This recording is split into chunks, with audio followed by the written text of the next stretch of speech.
Denise Cariesta sebut, RD tak bayari check-in hotel hampir 10 rupiah juta.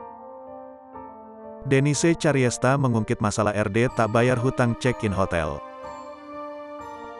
Kali ini, Denise Cariesta mengungkit masalah RD yang masih memiliki hutang padanya. Selebgram asal Jakarta ini menyebut RD tak membayar biaya check-in hotel hampir 10 juta rupiah. Denise Cariesta kembali berkoar terkait hubungan gelapnya dengan RD yang diduga suami artis. Denise Cariesta menyebut RD memiliki hutang kepadanya saat check-in hotel.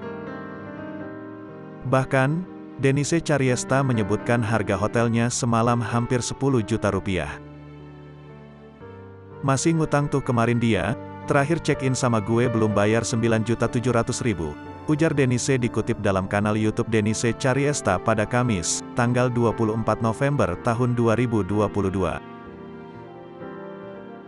Wanita yang dikenal karena berprofesi sebagai pengusaha ini mengaku memiliki bukti pembayaran hotel tersebut.